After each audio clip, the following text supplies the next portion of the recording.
Hey, I'm Ellen.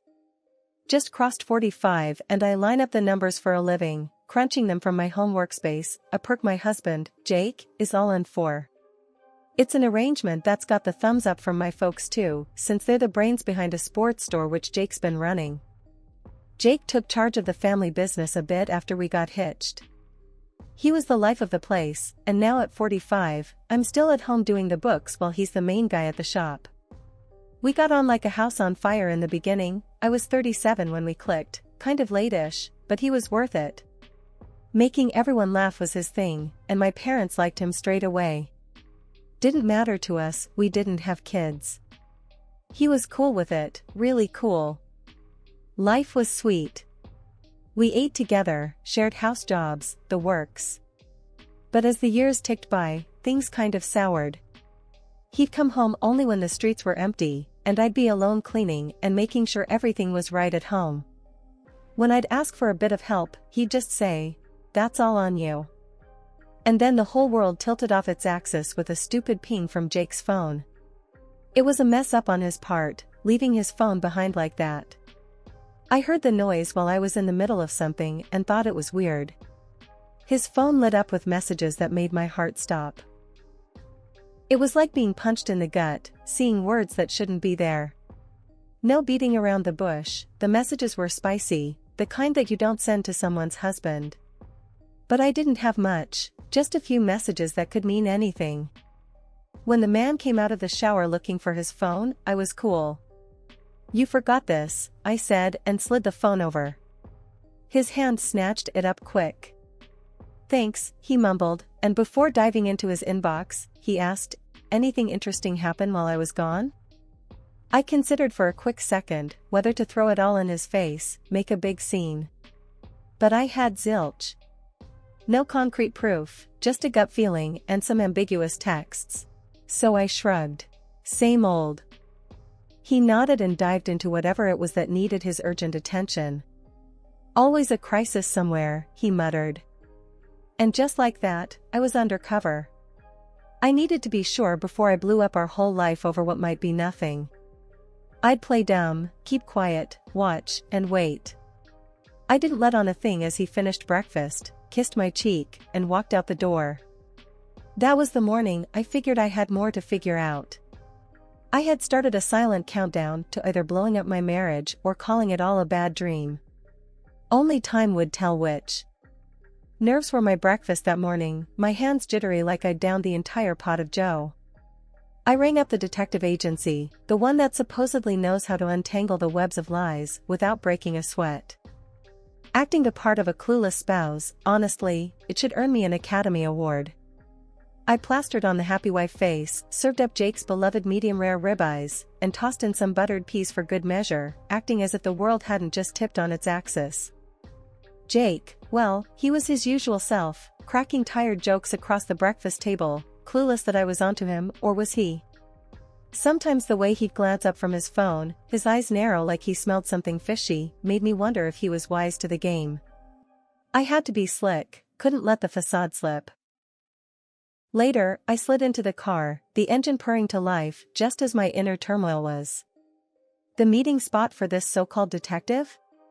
A coffee shop that was the epitome of nondescript, tucked between a laundromat and some hole-in-the-wall store selling knickknacks and paddywhacks. Frank was no run-off-the-mill gumshoe. Toughness clung to him, the kind that's seen enough shady corners to know what lurks in the shadows. He had a handshake that suggested I could break you, but I'll wait. "So, what's tipping you off to foul play?" Frank's voice didn't just ask the question, it demanded the truth. "It's like intuition dialed up to 11, I responded, trying not to let slip that I was nearly coming undone beneath my calm veneer. "He's secretive, dodgy, coming home when he knows I'll be zonked out, and then there's the texts." Frank's eyes didn't miss the tremor in my hands as I showed him the snapshots of Jake's texts. He scrolled through them in silence, his jaw tightening just a hair with every swipe. "We'll see who your husband's been texting. Check his habits, his lies, he won't know what hit him," he said, the last part with a shadow of a grin that didn't reach his eyes. The price tag was a punch to the gut, but I was in too deep to back out now. Let's do it, I said, even as my inner accountant screamed. Home was a minefield now, each step choreographed so Jake wouldn't suspect a thing. But the weight of the secrets turned every "I love you" into quicksand. Jake settled on the couch, the blue TV glow casting ghostly shadows. You've been off. Everything okay? His concern sounded almost genuine. Yeah, just a hard day is all. I played it off, cringing inwardly at the deceit caking my words. He grunted, half listening, thumbing his phone like it was wired to his survival. If you say so. The bedroom was my escape, but sleep was a joke. As I laid in the dark, waiting for the eventual weight of him on the other side of the bed, each creak of the house was a whisper of what might come to pass. The skies were a nasty shade of gray, and my phone wouldn't stop going off with warnings. Tornadoes coming, Ellen, they said, and you could feel it in your bones. It was true. Jake was all business, pulling stuff from the shelves like a man with a plan. Basement. Now, he said, without looking up. I'm grabbing supplies. You, get the weather radio from the barn. Didn't sound like a suggestion. It was getting ugly outside real quick, with the wind getting pushy. I bundled up and dashed out to the barn. The clouds were low, and I wondered if they were trying to tell me something. The barn was a black hole. I felt around for the light but gave up quick. I knew where the radio was, or I thought I did. Then, like a bad joke, the door slammed shut behind me. Damn, I said out loud, hoping it might make me feel better. It didn't. Jake. No answer, just the wind being a bully to everything in its path. I pushed at the door, but it was like pushing against a brick wall. What the heck? I muttered, and then it hit me like a slap. This was no accident. The door had been shut tight from the outside. Jake? This ain't funny, I said, louder this time, but the wind stole my words. I banged on the wood so hard my hands hurt, but the door didn't budge. Then I got it. This was Jake's doing. Why? I whispered, more to myself than anyone who could hear. A bad taste settled in my mouth. I kicked at the door, not because I thought it'd open, but because it felt better than doing nothing. Hey! I shouted. Nothing. Just the sound of hell's bells ringing outside as the tornado chewed up everything in its path. I should have been scared for my life, I guess. But it was the betrayal that stung me fierce. You expect the weather to turn sour, but you don't expect it from your husband. I'm stuck in here, Jake. I screamed at the door. But Jake, well, he wasn't there to hear. In the pitch black, I stumbled around, feeling dumb and lost. A radio that might save my skin was useless if I couldn't tell the world I was trapped. Minutes piled on top of each other. I felt each one. The barn was an old beast, groaning in the wind, and I thought about that tornado touching down, about how this barn would probably go first. I'd never been one to panic, but that tornado was stealing my nerve. With each boom and shake, my heart raced like a jackrabbit. This was it, then. Locked in a dark barn by the man who'd promised to always protect me, with a monster storm on the way. My heart was beating so damn loud, I could barely hear the roar of the wind picking up outside. I was banging on the barn door until my hands felt like they were on fire. Then his voice cut through the noise like a cold streak. I'm sorry, Ellen, but this is for the best. You'll be gone, and I'll be free, Jake stated, plain as day. Free? My voice was shaky, raw from all the screaming. What the hell is that supposed to mean, Jake? There was a pause. I could imagine him out there, deciding how much to tell me. It means I'm leaving. With her. And the money. The money we'd both worked our guts out for. The money that was supposed to be for our future. With her, I repeated, the words tasting like poison. Yeah, with her. You know, the cute teller from the bank? Turns out she's got a thing for guys with a little cash. I kept pounding on the door, but I could feel the fight going out of me. And you're just gonna leave me here? For a tornado to, what? You think it's gonna just sweep me away, and you'll tell everyone it was some tragic accident? Sounds about right, he said, without a trace of the man I thought I knew. You can't. You just can't. I was hollering now, my throat raw. Jake's voice was fading as if he was backing away. Oh, I can, Ellen. And I am. Take care now. And just like that, the footsteps were gone. I fell silent for a moment, my breath coming in hard gasps. Then I started to scream. Help! Somebody, please! I wasn't ready to give up, not by a long shot. Please! I'm in here. The barn felt like it was closing in on me, the darkness so thick I could hardly breathe. My hands hurt too much for any more banging, so I just kept on screaming. Help! Between each shout, I listened hard. Prayed for the sound of a vehicle, the distant shout of a neighbor, anything. But there was nothing over the rage of the storm. I thought back to every conversation, every look that should have told me Jake was this kind of scum. How did I not see it? But beating myself up wasn't gonna get me out of this. I needed to stay alive long enough to sort out that mess. Anybody? I yelled over the wind. Can anyone hear me? I kept hollering, my voice cracking and breaking, until I couldn't scream anymore. I sagged against the splintered door, the ache in my body nothing compared to the raw scream of betrayal. Help! Hey, anybody! I bellowed again, the words tearing at my throat, raw and angry. I was Ellen. I'd been through storms before. Not like this, sure, not locked in a barn by the man I married, wishing a tornado on me. But I'd been through tough times. And I wasn't about to quit. Not now. Help me! I'm in here. I kept on screaming, even as the world outside screamed back at me. I was yelling my lungs out, voice all scratchy, when suddenly, I heard a click. The barn door creaked on its hinges, and there stood Mr. Donnelly with his dog, going nuts at his feet. What in the hot hell are you doing hollerin' in here, Ellen? Thought the wind yanked your brains out.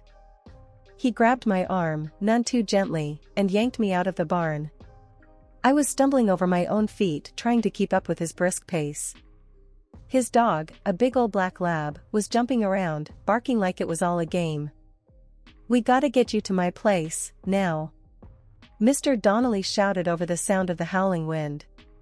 He was serious, more serious than I'd ever seen him. We pelted down the road, the wind trying to slap us sideways.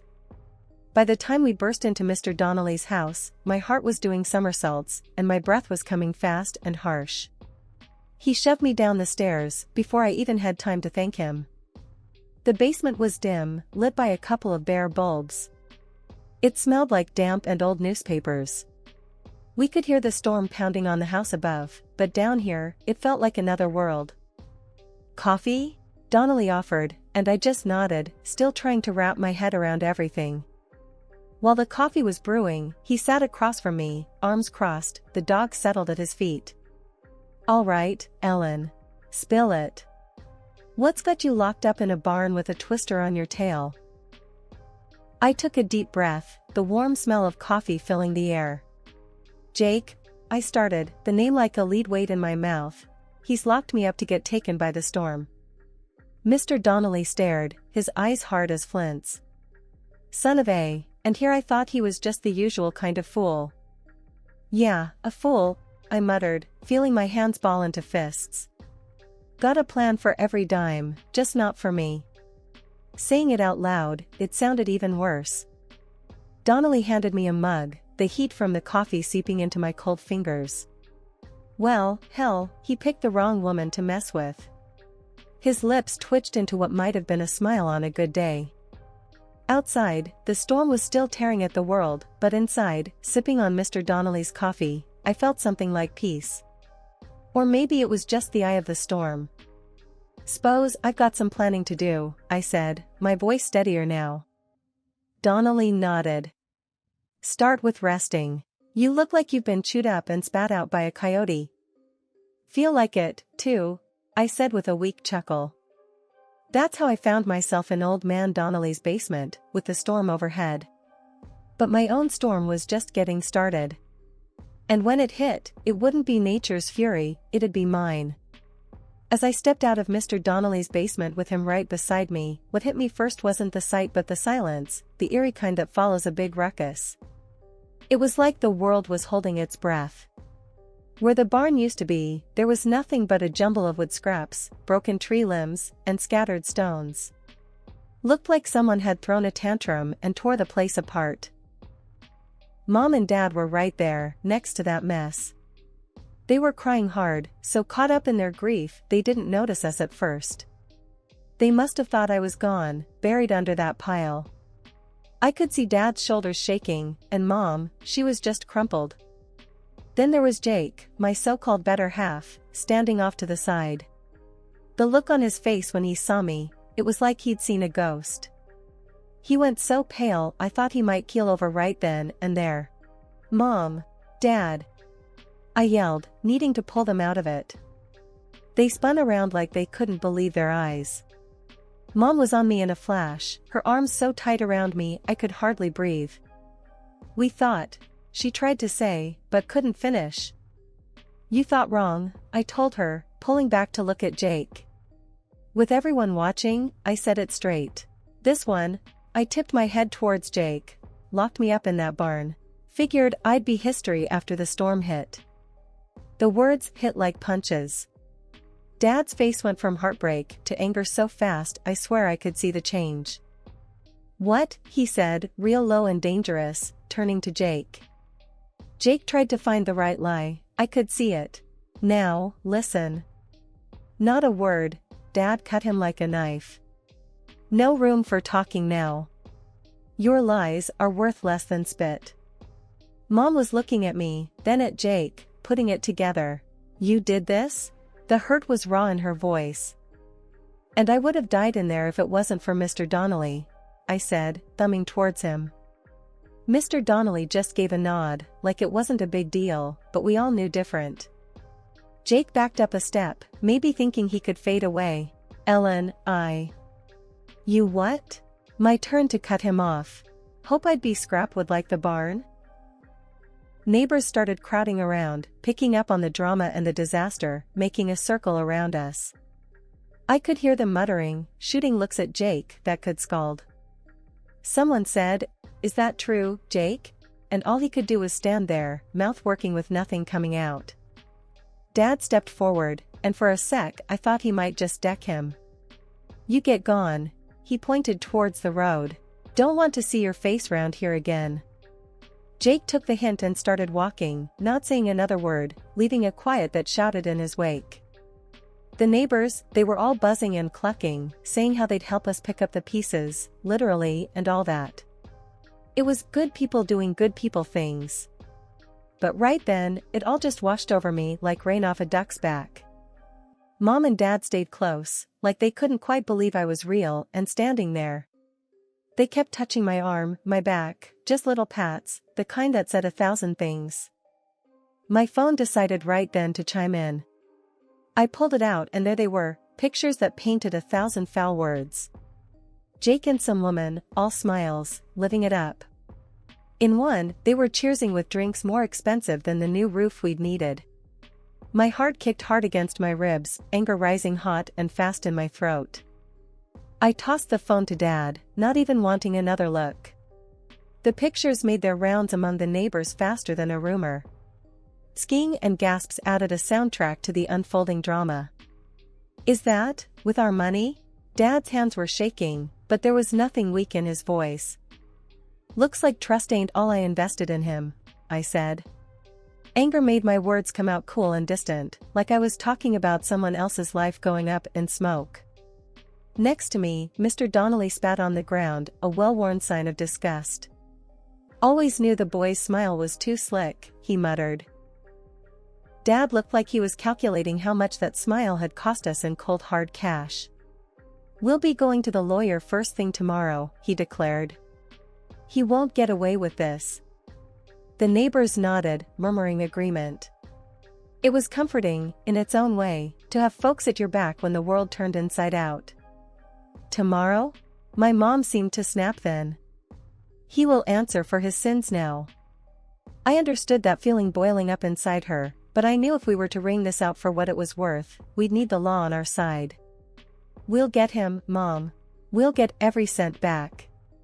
It was a promise I intended to keep if it was the last thing I did.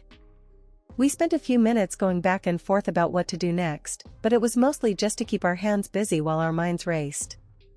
What to fix first, what to sell, how to get back on our feet. I guess this is what they call a fresh start, I said, trying to find a silver lining.